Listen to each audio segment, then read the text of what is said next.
The Senate Judiciary hearing room buzzed with a static kind of tension, the kind that didn't rise or fall, but pressed down on the chest like a weight. Rows of heavy oak chairs faced the elevated panel where Jim Jordan sat, gavel in hand, jaw tight.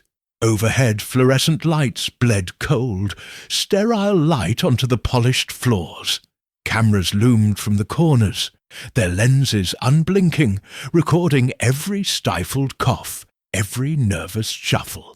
Behind closed doors, in a secure windowless office 2 floors above, Chief Justice John Roberts sat hunched over a mahogany desk, his palms damp against the grain. On the monitor before him, Jim Jordan's voice cut like a blade.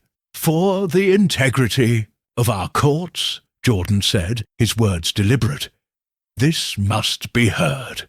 Roberts swallowed, feeling the knot in his throat thicken. A bead of sweat escaped his temple, trailing down his cheek in a slow, humiliating path. The camera shifted. Ish. Clark approached the panel, hands steady, carrying a heavy black dossier. No markings, no insignia, just 3 chilling words stamped across the cover. Judicial Alignment Program, Phase 2. As the clerk handed it over, the air itself seemed to recoil, the whisper of paper against paper louder than the murmurs of the gallery. Roberts leaned closer to the screen. His fingertips brushed his wedding band, an old nervous habit. Years ago, Claire had warned him, her voice soft against his ear late one evening. "You can't dance with shadows and expect to stay clean." He hadn't listened. He had believed that titles could shield a man's soul. In the hearing room, Jordan flipped open the dossier with a crisp snap. The contents inside promised not just to reveal misconduct, but to strip the robes away, thread by sacred thread. Robert stared blankly at the live feed, feeling the room shrink around him. The image of Jim Jordan holding the black dossier burned into his mind like a brand. Once celebrated as a pillar of judicial integrity, Roberts now found himself cornered, suffocated by choices made under the illusion of harmless tradition. His fingers tightened around the edge of the desk, wedding band scraping the polished wood. A tiny noise swallowed by the cavernous silence. Memory betrayed him. Claire's voice again, years ago, whispering against his skin after one too many late-night calls. "You're dancing too close to the fire, John." He had kissed her forehead and promised he knew the steps. Now, the flames licked at his heels.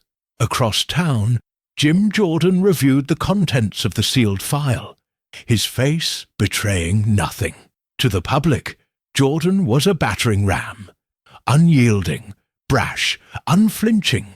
Privately, the burden of restoring trust in a battered judiciary gnawed at him like a slow infection. He didn't relish the destruction. He mourned it.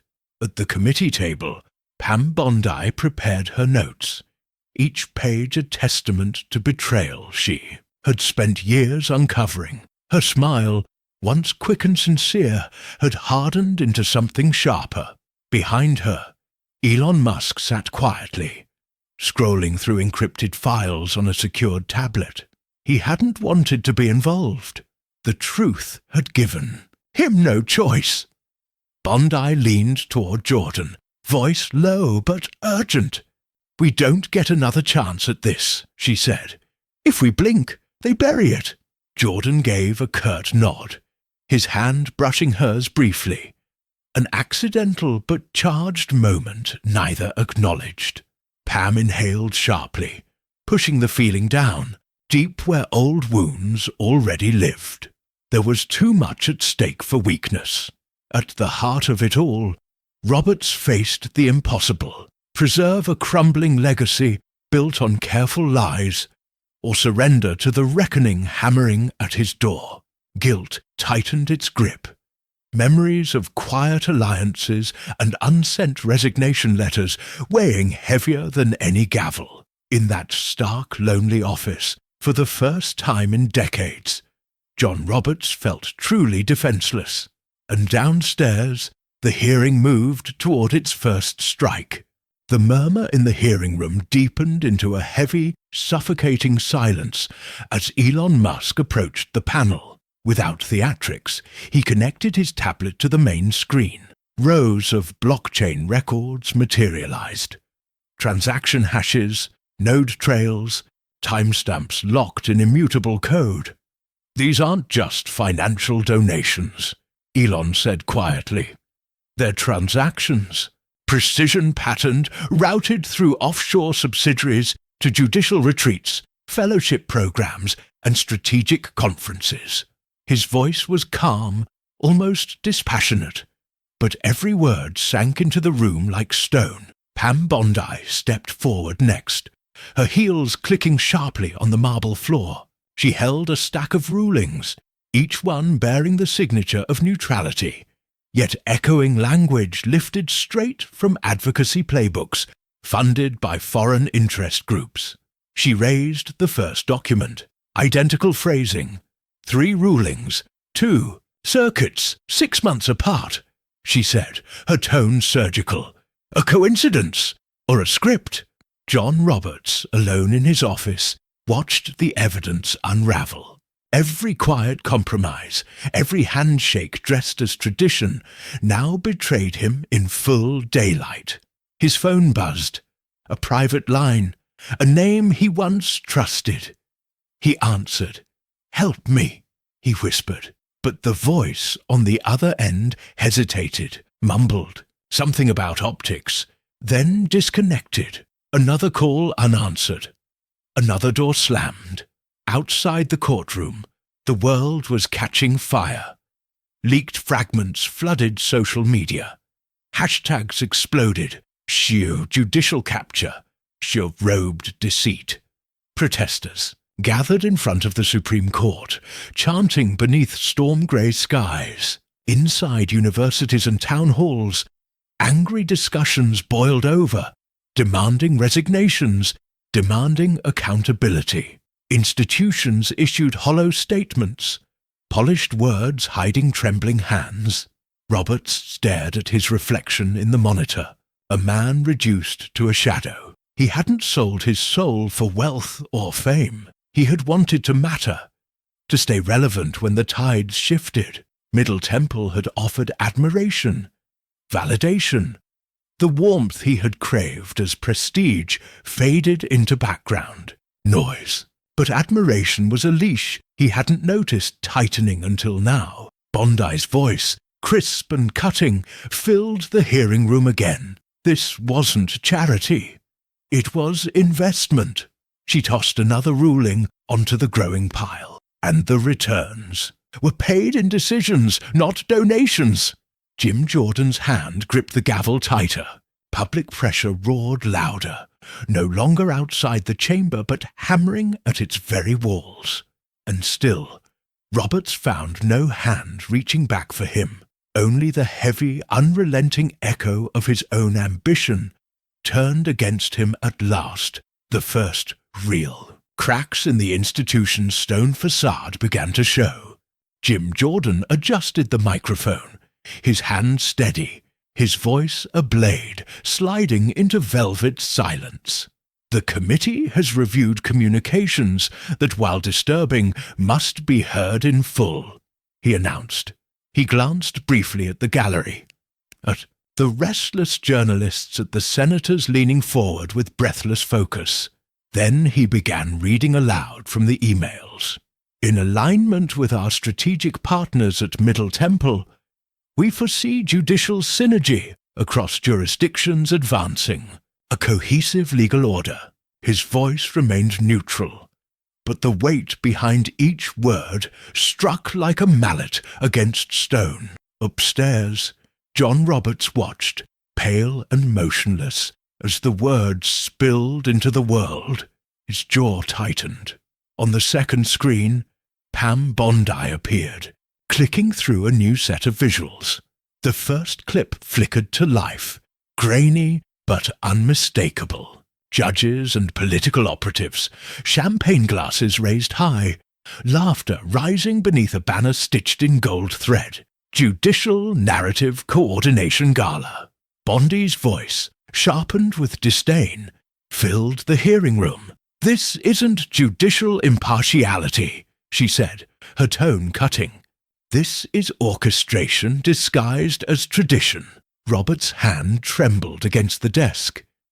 In the corner of the feed, the camera caught it, his lips moving soundlessly. "I'm finished," he mouthed.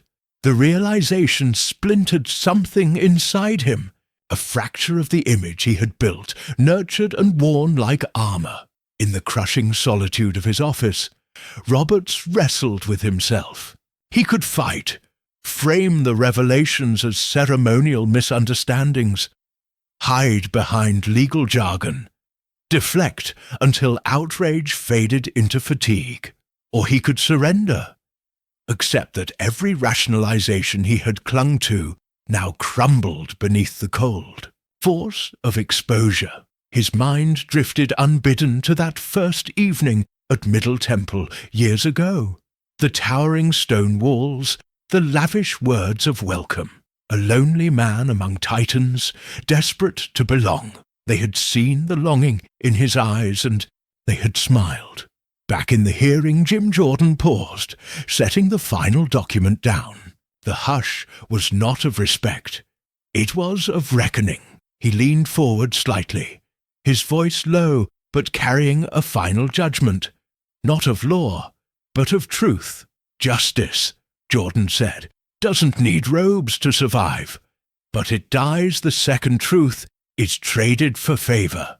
The gavel dropped once, sharp and final. No applause followed, no murmurs of relief, only the heavy, breathless stillness of a world shifting, unable to pretend it had not heard what it now knew. Roberts closed his eyes, wishing, too late, that loyalty, love, or even regret could rewrite the past. But the past, like the gavel's echo, could not be called back once it fell. The gavel's echo faded, but the damage did not. Within 48 hours, John Roberts submitted a letter marked "Confidential Medical Leave of Absence," citing stress-related health concerns. He did not resign. He would not give them the satisfaction. Yet behind closed doors, his name was stripped from internal rosters, his chambers reassigned without ceremony. Former allies, once quick with praise and photo ops, vanished. No messages, no invitations. Silence became his only companion. Investigations spiraled outward, touching other judges whose names had once drawn admiration. Headlines shrieked daily, each new revelation peeling away another layer of the court's fragile prestige. The institution survived, but it limped, dragging credibility like a wounded limb across a battlefield of broken trust. Pam Bondi faced her own reckoning. Threats arrived first. Anonymous calls, letters thick with hatred, but so did unexpected waves of gratitude. Strangers sent notes of support, calling her the Iron Heart of a dying republic. Some nights she would sit alone, rereading the kind words to remind herself why she hadn't blinked when it mattered. She knew the price was just beginning. Jim Jordan, now a fixture in history books, yet unwelcome in polite circles, wore the weight of his legacy like a heavy cloak. In private moments, when the cameras were off and the hallways emptied, he admitted to himself a hollow truth. He had won a war that should never have needed fighting. In a dimly lit restaurant on the edge of the city, Pam and Jordan met once, briefly, sharing quiet drinks and heavier glances. No words of triumph passed between them. No celebration, only a mutual understanding that justice, once bruised, never healed clean. As they parted, Bondi touched his hand briefly. A human connection in a world that had forgotten what honor cost. The Senate chamber stood abandoned, papers curling at the edges under the pitiless fluorescent lights. In the echoing silence, a voice, low, worn, unflinching, whispered the truth Jordan carried like a scar. We build our institutions to guard us from corruption, he thought, staring at the wreckage left behind. But it is not the walls that fail. It is the people inside them. His fingers brushed the table once, almost a gesture of mourning, before he turned away. Outside, the city pulsed with restless life, unaware that something sacred had cracked, not with a shout, but with a whisper no one could erase.